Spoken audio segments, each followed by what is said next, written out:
I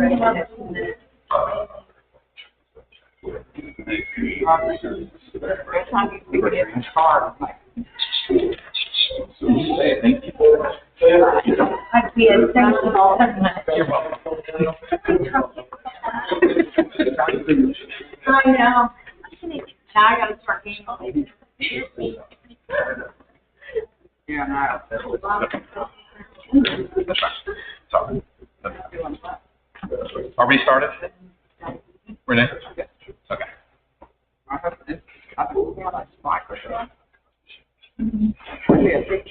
Did have a couple.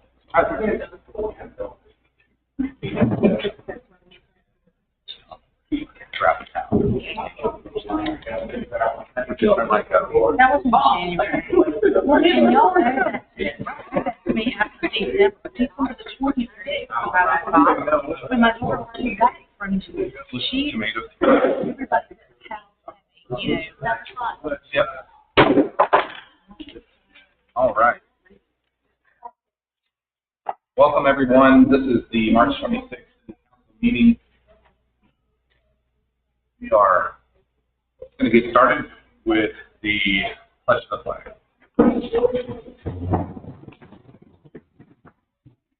Pledge allegiance to the flag of the United States of America and to the republic which is stands one nation under God, indivisible, with liberty and justice for all.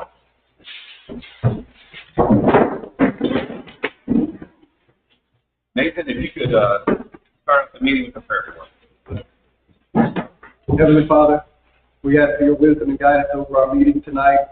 We pray for your continued blessings over our city, our state, and this great nation. May all we do honor you. In Jesus' holy name, amen. Amen. Has everyone had the opportunity to review the minutes from the last meeting? Yeah. Yes. Yes. Right. Do I have a motion to approve those minutes? Motion to approve. I have one motion from Crystal.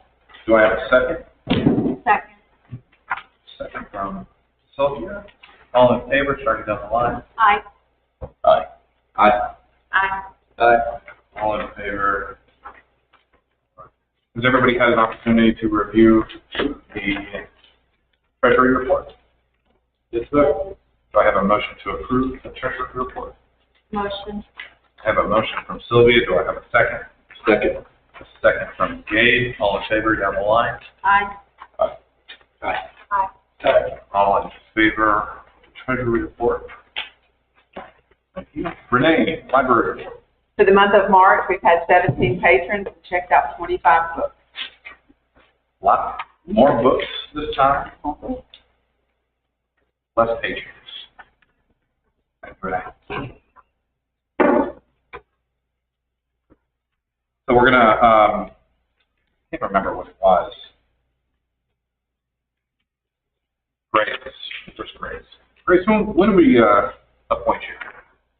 When did I get you appointed? Back in November? No. It's been a while. It's been a minute. Yeah, November or something like that. So this is, for anybody that doesn't know, this is Grace Hacker. She was appointed as our city historian, and she's wanting to give periodic updates about the research that she's doing and so on. So, with that being said, Grace, take it away. If you could turn on your mic. Oh, it's not on? There we go. Yeah. Oh, look at that. Okay, so just to do a brief, tell you guys that I'm going to be doing mostly on early history.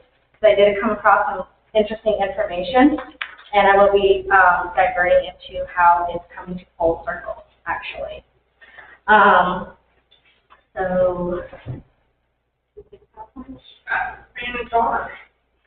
I had a PowerPoint, but I don't know if I put it up or not. You don't have to. I can just read my comment there. Do you mind? No. That way. It's like 4 or 5 pictures.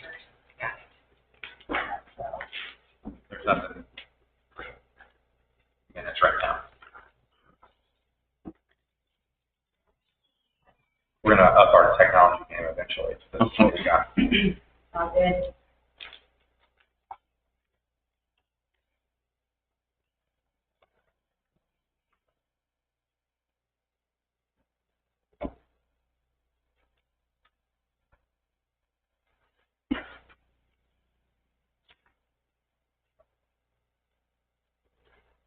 So there's a picture right there.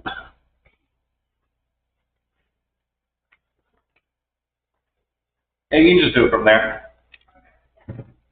So that's a picture of the depot that my husband colorized. And I want to show you, I thought it was really cool. So going back, it was the depot that put Pendergrass really on the map. So let's start reading. Pendergrass was a town unknown to the world until Franklin Lafayette Pendergrass of the Gainesville Railroad claimed the area for its newest depot in 1888. The area was known earlier as Garden Valley only by word of mouth before the railroad decided to place its depot there. Pendergrass picked the area for a specific reason. Despite decades earlier, the area was first settled by Robert and Sarah Hemphill as early as 1809. By the 1850s, the area started to grow when William M. Smith brought cotton to the area. The cotton was something new the people of the area did not like as it was unknown to them. William Smith showed that cotton could be stable and it helped the area to thrive. Garden Valley started to grow and show possibilities, so this is one of the many reasons that Pendergrass picked the area for its depot. So there's a map right there. The big red circle is overlapped where we currently are, and it's overlapped by an old map, just kind of showing the difference. And where you see the left picture with the small red circles where the depot used to be. And they actually moved it to where it is right now. So, where was I? In 1875, the first school in the area opened, and in 1880, the Baptists came to the area, opening a church and a log cabin. Later on, soon after, in 1882, the Methodists got with the Baptists and moved into the school. In 1883, the depot was completed and later moved 1 mile south of Garden Valley location. The original location is actually down the road where Garden Valley Road is. So in 1890, the town was incorporated and given the name Pendergrass after Franklin Pendergrass. In 1891, the first school in Pendergrass started, which actually is right where Crystal House is currently. So that's cool. So in 1892, Pendergrass began to be added to the map. As the town grew, it needed a mail route. So in 1902, its first mail route began. The town was a booming, prosperous city with much opportunity. Shops were built, and even doctors began establishing their practices in the area. However, as the years passed by, Pendergrass began to experience tragedy. In 1905, Pendergrass suffered a devastating fire in its downtown area. However, the Pendergrass people fought back and continued to push for a bright future. And then another fire struck in 1906, completely wiping out the downtown area. This was the start of a bumpy road for Pendergrass. However, the people of Pendergrass, undeterred by these issues, continued to push, and in 1912, a new school was built with local merchants supporting its construction. Pendergrass was on a roll. The thriving cotton industry continued to feed the town and actually put Georgia on the map for cotton growing of the nation. Stockpiles of cotton grew in the town as prices went up. People began hoarding cotton in hopes of gaining wealth. This had devastating consequences, however. In 1920, cotton bottomed out, and the market crashed, causing the cotton to become almost worthless. 5 years later, a boll weevil invasion took out the remaining cotton, which made it completely worthless. This led to many families losing their homes and land. Those that could stay in Pendergrass stayed, but those who were forced to leave left. Then ultimately, in 1927, the train depot in Pendergrass stopped, and 2 years later, the county banks were broke. Pendergrass went dormant. Now we make our way into more modern history. For the next 80-ish years, Pendergrass remained a sleeping, dormant little town, unfamiliar in the minds of outside residents. Except for one unfortunate event in the 60s, Pendergrass' name appeared again in people's minds for a short time due to a man from Pendergrass who was part of the 60 Mafia. After this, the town went quiet again, going into a deep sleep only known by those who lived in the area. Pendergrass has a sleeping beauty of trees and rich history, waiting for a Prince Charming of new industry that would make her live again. So, the long wait soon came in the 2000s when the real estate industry set its sights on Pendergrass. But in the 2008 crash, that dashed the hope but did not completely kill it. After the market settled and the release started to climb, Pendergrass began to be made known again as a promising place for young families to settle. Real estate became Pendergrass's new cotton. which has ignited its growth. Pendergrass continues to make history, and we will continue to record it. That's what I got so far. Thank you. Thank you. Thank you.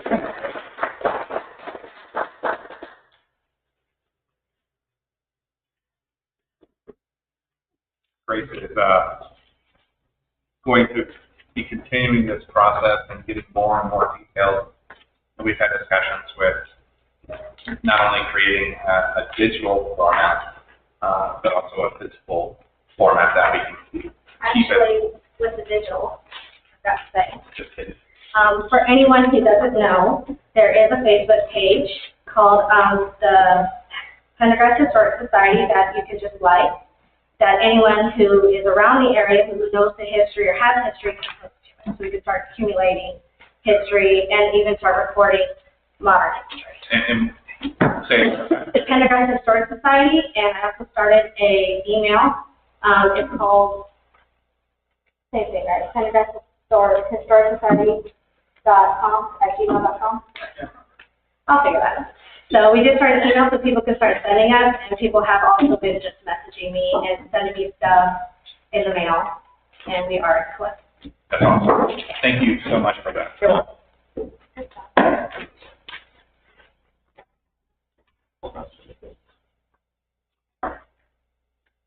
All right. We are going on to new business, and for new business, we will be having the first reading of the rezoning request RZ 0112024 for Christina Castillo's 662 Old Gainesville Highway. And Paula? As the mayor said, this is the first reading. The second reading will occur on April 30th. This is ordinance number 2024-04033, ordinance for the state of Georgia, city of Pendergrass, for the purposes of rezoning property in the city of Pendergrass, Georgia, identified as parcel number 102014B to TC Town Center zoning, and to amend the official zoning map of Pendergrass, Georgia, to provide for a repeal of conflicting ordinances, to provide severability, to provide an adoption and effective date, and to provide for other lawful purposes. Whereas the mayor and the council shall have the full power and authority to provide for the execution of all powers, functions, rights, privileges, duties, and immunities of the city, its officers, agencies, or employees granted by the city of Pendergrass's charter or by state law, and whereas the municipal government of the city of Pendergrass, hereinafter city, and all powers of the city shall be vested in the mayor and the council. The mayor and the council shall be the legislative body of the city, and whereas the 1984 Constitution of the state of Georgia provides for the self-government of municipalities without the necessity of action by the General Assembly, and whereas the city has been vested with substantial powers, rights, and functions to generally regulate the practice, conduct, or use of property for the purposes of maintaining health, moral, safety, security, peace, and the general welfare of the city, and to provide for and enact zoning and developmental regulations. And whereas the city has the legislative power to adopt reasonable ordinances, resolutions, or regulations relating to property within the city for which no provision has been made by general laws and which are not inconsistent with the Constitution or any charter provision applicable thereto. And whereas existing ordinances, resolutions, rules, and regulations of the city and its agencies now lawfully in effect, not inconsistent with the provisions of the city's charter, shall remain effective until they have been repealed, modified, or amended. And whereas this ordinance is adopted pursuant to Georgia Constitution, Article 4, Section 2, Article 9, Section 2, Paragraph 4, which empowers the governing authority of each county and each municipality to adopt plans and exercise the power of zoning.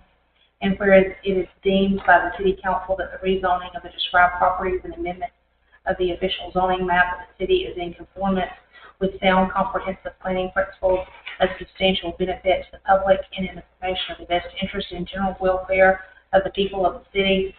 Whereas every official act of the mayor and the council which is to become law shall be by ordinance, and whereas the procedures required for amending the city's zoning map have been satisfied, including but not limited to notice and public hearings.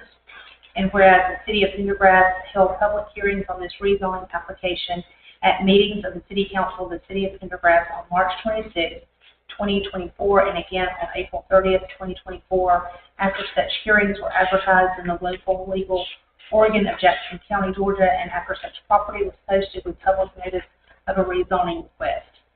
Public input was had on this matter, and whereas the City Council, after hearing a report from the appointed zoning administrator, held a vote on the rezone application, and whereas the official zoning map of the City of Pendergrass, Georgia, should be amended to include these properties with a designated and approved zoning classification of MFR multifamily residential with the conditions attached to this ordinance. Therefore, be it, and it is hereby ordained by the mayor and the council of the City of Pendergrass, Georgia, while in a regularly scheduled session on the 30th day of April 2024, that Section 1, the zoning ordinance of the City of Pendergrass, Georgia, and the official zoning map of the City of Pendergrass, Georgia, designating the boundaries of several types of classes of zoning districts within the city shall be and are hereby amended so as to change the zoning classification applicable to the following described property. The property is identified as Jackson County, Georgia, tax parcel number 102014B with Pendergrass City addresses of 662 Old Gainesville Highway, Pendergrass, Georgia 30567. Total amount of acres in this parcel number is approximately 3.6. The zoning of this property shall be and is hereby amended so as to change the zoning classification applicable to this property from R1 residential to TC Town Center. Section 2, the City Council makes a determination that the applicant has shown that this application and the resulting rezoning promotes the health, safety, morals, and general welfare of the citizens of the City of Pendergrass. Section 3, amendment to the official zoning map. The official zoning map of the city is hereby amended to reflect such zoning classification for the within described property.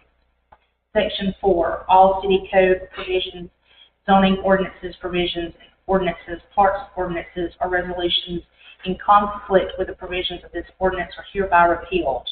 Section 5, if any part of this ordinance is determined by a competent jurisdiction to be invalid, only such part of this ordinance declared to be invalid shall become void, and all other parts shall remain valid and enforceable. It is hereby declared to be the intention of the mayor and the council that all sections, paragraphs, sentences, clauses, and phrases of this ordinance are or were, upon their enactment, believed by the mayor and the council to be fully valid, enforceable, and constitutional. It is hereby declared to be the intention of the mayor and the council that, to the greatest extent allowed by law, each and every section, paragraph, sentence, clause, or phrase of this ordinance is severable from every other section, paragraph, sentence, clause, or phrase of this ordinance.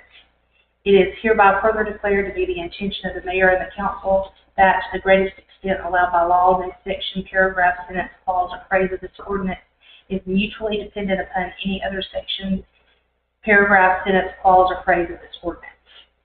In the event that any phrase, clause, sentence, paragraph, or section of this ordinance shall, for any reason whatsoever, be declared invalid, unconstitutional, or otherwise unenforceable by the valid judgment or decree of any court of competent jurisdiction, it is the express intent of the mayor and the council that such invalidity, unconstitutionality, or unenforceability shall, to the greatest extent allowed by law, not render invalid, unconstitutional, or otherwise unenforceable any remaining phrases, clauses, sentences, paragraphs, or sections of the ordinance, and that to the greatest extent allowed by law, all remaining phrases, clauses, sentences, paragraphs, and sections of the ordinance shall remain valid and constitutional, enforceable, and of full force. Well, the good news is we don't have 5 ordinances. That is great.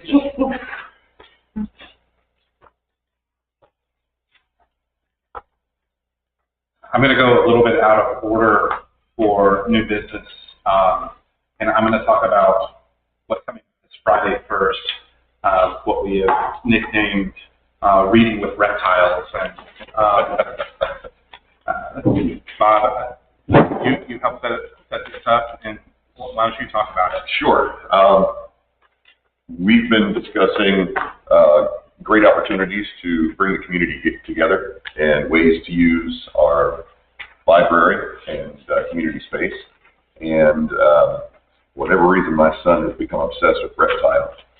So we have been in communication with a great local pet shop here, Curiosities and Curious Pets.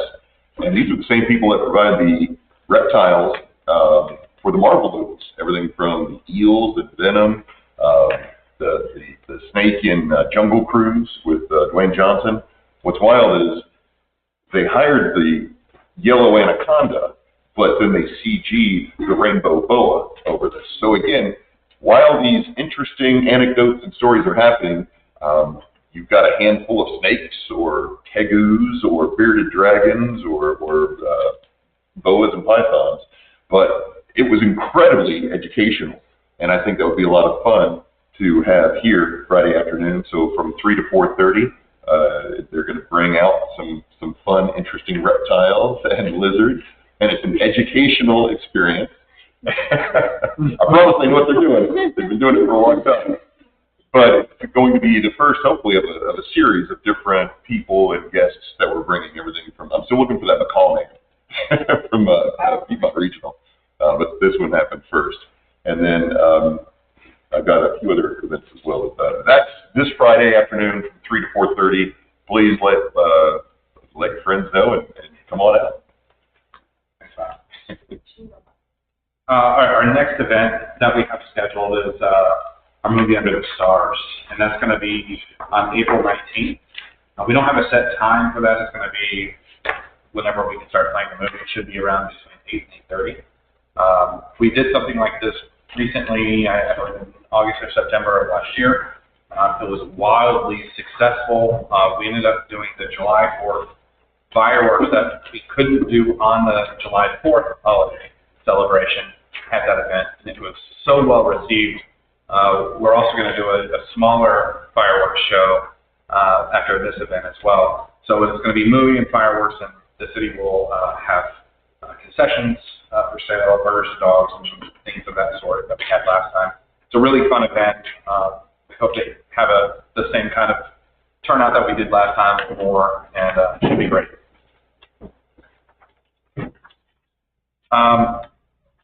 One thing that we've never participated in that I'm aware of is GMA, which stands for the Georgia Municipal Association, does something every year called Georgia Cities Week. And Georgia Cities Week essentially is to make citizens aware of all the things that cities do and what we do to participate. And so we are looking to participate for the first time in Georgia Cities Week. And we actually we have a resolution I'd like to read.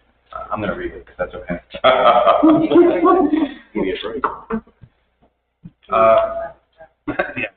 The resolution of the City of Pendergrass recognizing Georgia Cities Week, April 21st through 27th for 2024, and encouraging all residents to support the celebration and corresponding activities. Whereas city government is the closest to most citizens and the one with the most direct daily impact upon its residents, and city government is administered for and by its citizens, and is dependent upon public commitment and understanding of its many responsibilities. City government officials and employees share the responsibility to pass along their understanding of public service and their benefits. Georgia City Week is a very important time to recognize the important role played by city government in our lives.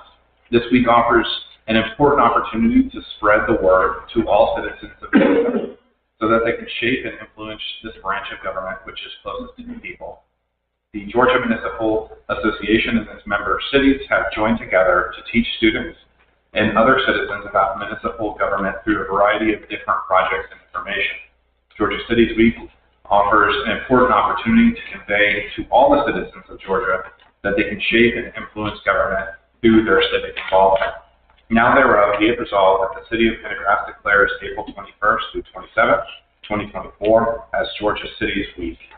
Be it further resolved that the City of Pendergrass encourages all citizens, city government officials, and employees to do everything possible to ensure that this week is recognized and celebrated accordingly.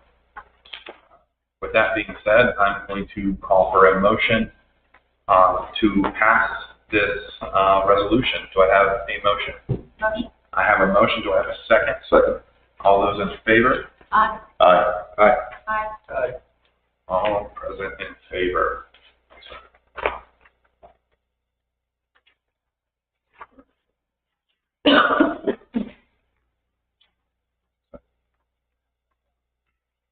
I guess I should add it That on later. first.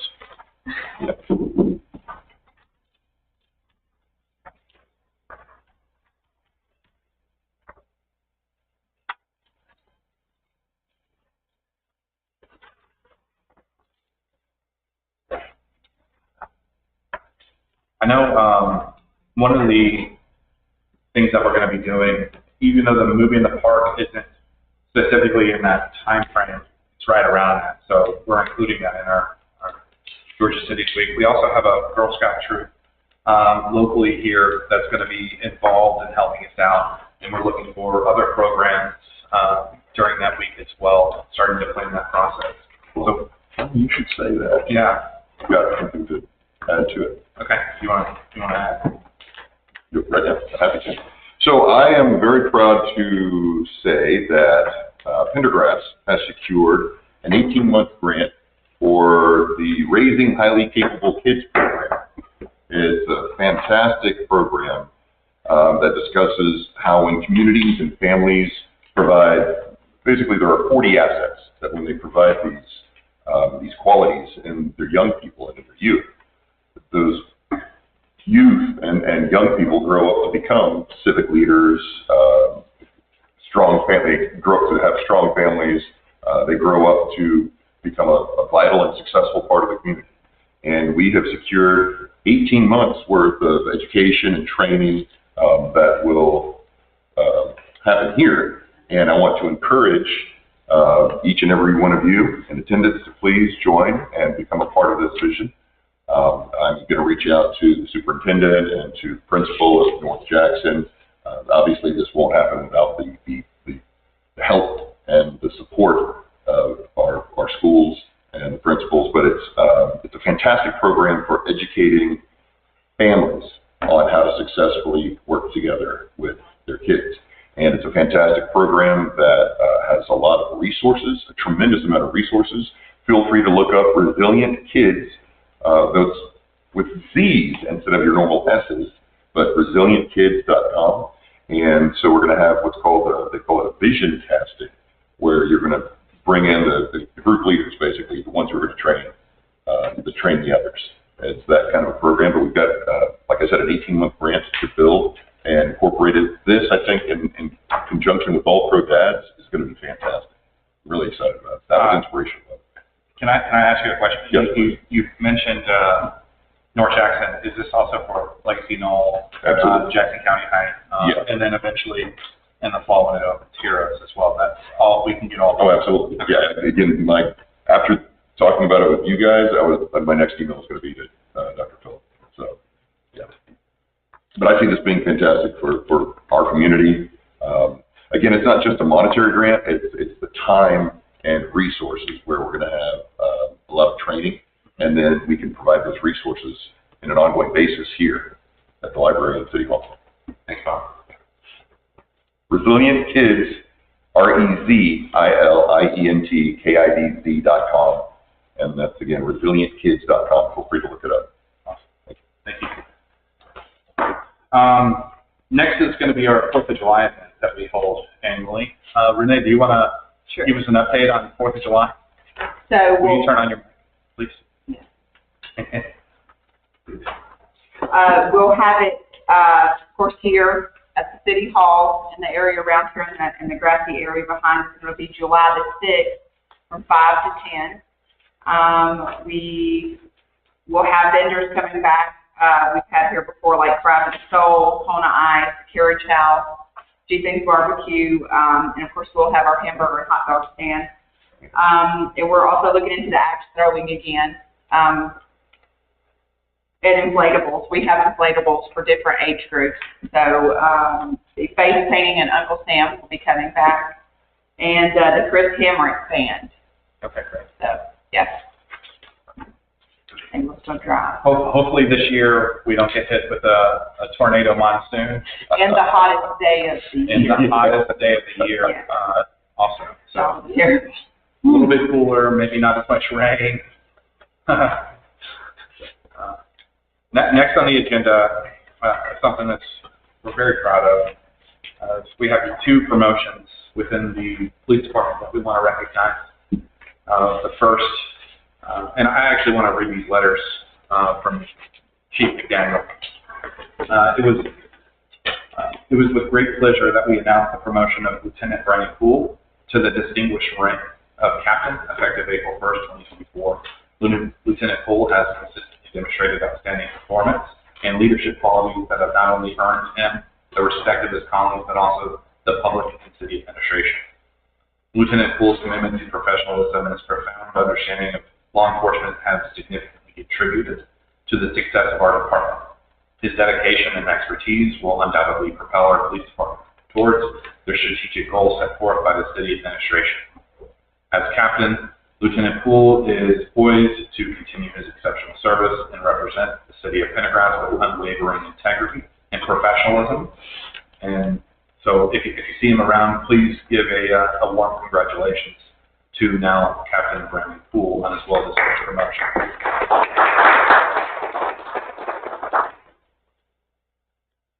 And secondly, this is going to be for, this letter is to formally announce the promotion of MPO Thomas Bowman to the esteemed rank of Sergeant effective April 1st, 2024. MPO Bowman was initially recruited to uphold traffic regulation. Since joining, he has not only met but surpassed the set expectations with his unwavering dedication. Not one to rest on his laurels, on slower days, MPO Bowman actively patrols the city, coordinates additional patrols, and willingly undertakes tasks beyond his traffic enforcement duties. His profound grasp of the law, particularly in traffic matters, contributes to his well-rounded proficiency in traffic enforcement. MPO Bowman's approach to transcend singular aspects of the traffic regulation, more specific locations.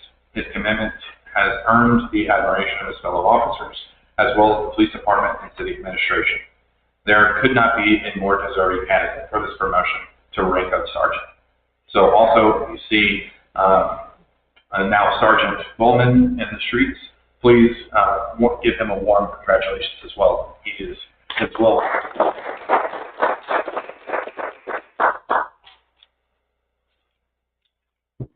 With that, I will open up for public comment. Mrs. Rainwater, you are so patient with us.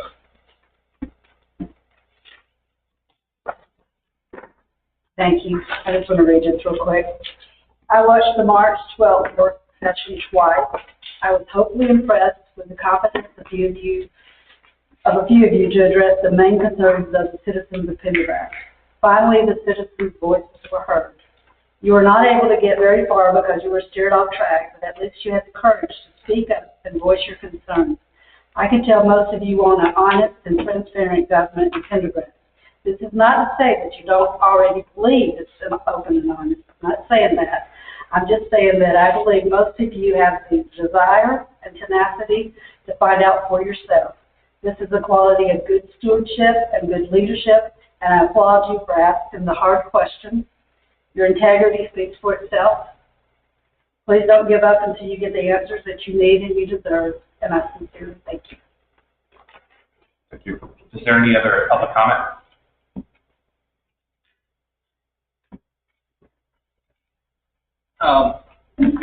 One of our residents can't be here tonight, she's not feeling well, but she had a concern. So I've been checking residents of Pendergrass to see if there's anything that comes up. One of the concerns she has with the construction, the development going on, and everything else, and the pets that are around here. I guess on Church Street, there's a group of feral cats, and she just wants to address it, saying, hey, they're being aggressive towards the pets and the people around there.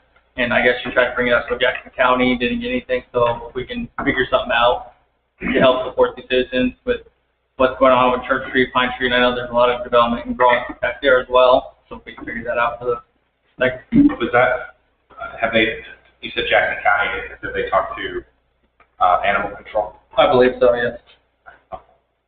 Thanks.